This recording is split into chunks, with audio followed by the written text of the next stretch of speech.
Okay guys, we're going to show you. So remember, my good friend Kenny who passed away, Aaron had bought the truck off him and hadn't seen Aaron for a few years, and Aaron brought it over to me and I did all the rust repair.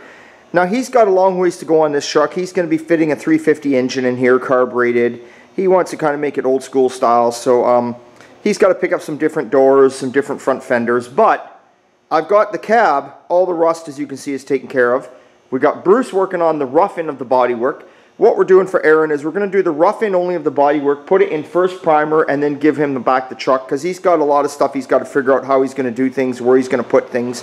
And there's no point, he doesn't want to finish the truck off in beautiful primer and nice and perfect when he's going to be in there cutting and hacking and doing stuff to the dash, and you know, maybe he's going to be changing stuff on the firewall where the brake master and booster sit. Not exactly sure.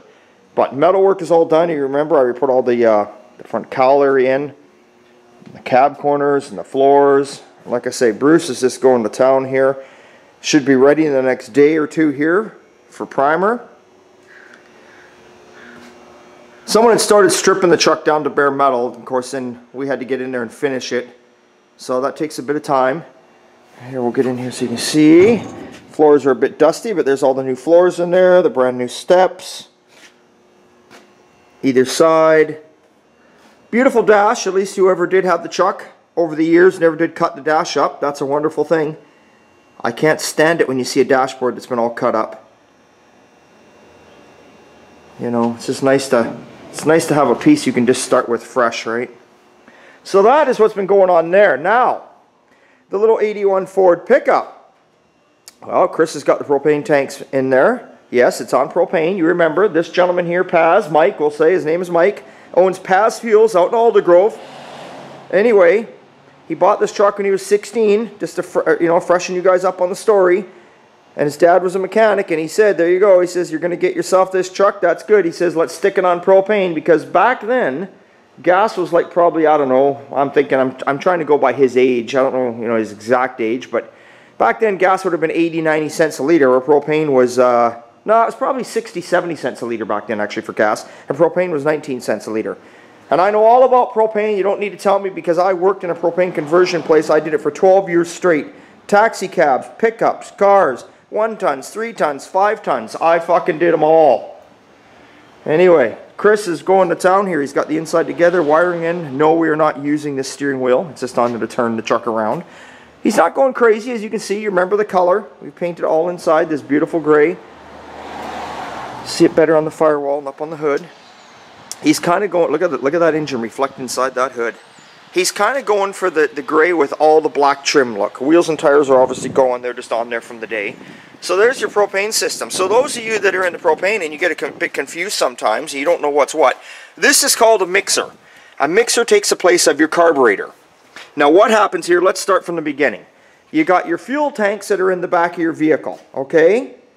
And then you've got your hoses that obviously run up along your frame rail. You're supposed to usually tie them up every 18 inches apart. They come up to a thing called a lock-off, which is this piece right here. Now lock-offs can either work off a vacuum from the engine, or you can get electric lock-offs. So when this engine's cranking over, creating vacuum, this thing is sucking the propane up. The propane comes to the lock-off and goes into a thing called the regulator. The regulator, as you notice, has your heater hoses going to it. What happens is propane is a liquid. It goes in the regulator as a liquid.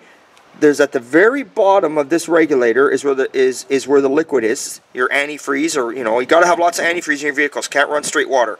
So your propane runs in here as a liquid. This heats it up, and then it becomes a vapor. Yes, a vapor. And it comes out of here as a vapor, and it runs into your mixer, which takes the place of your carburetor. And it actually burns as a vapor, not a liquid. And yes, they do add a smell to propane, because if they didn't, you'd never know it was there, and you need to detect it. And for those of you that are uncertain about propane, if you ever have a leak, remember it stays very low to the ground and it hangs around. So don't be having your cigarette where you got this shit going on. But is it as dangerous as people say it is? It's not. It's not any more dangerous than gasoline. I dealt with this shit for 12 years. It's easy, it's simple, there's nothing wrong with it. You don't see it much anymore, but it is still out there. It's making a comeback now in some of the newer vehicles. So there you go. So remember, lock off, regulator, mixer. There you go, guys. There's a little schooling right there. So there's this little 306 cylinder all rebuilt. It's going to fire this bad boy up. And, you know, he kept it on propane also because he owns Paz Fuels now, which his dad started several years ago, way back in the day. And they're really pushing propane out there at his shop now. And what better to say, hey, there's my truck that I had when I was 16 that was on propane, and I still got it. Look at that. So it's an advertising piece for him. So very cool. And the good news is, if Mike is out there watching this, he's talking about us doing a 64 Lincoln ragtop. Brand new, all new suspension, running gear, updated, modern, but leave the body looking old school. Love it. If we do it. If we don't, we don't. If we do, we do. But he's pretty set on it. He's talking about bringing her in come September, August, so that's great. Anyway, to all you guys out there, all you subscribers, thank you so much for watching. Remember, it's always a good time at Old Time. Would never be such a good time if it wasn't for you guys out there watching us. Big thumbs up and see you later.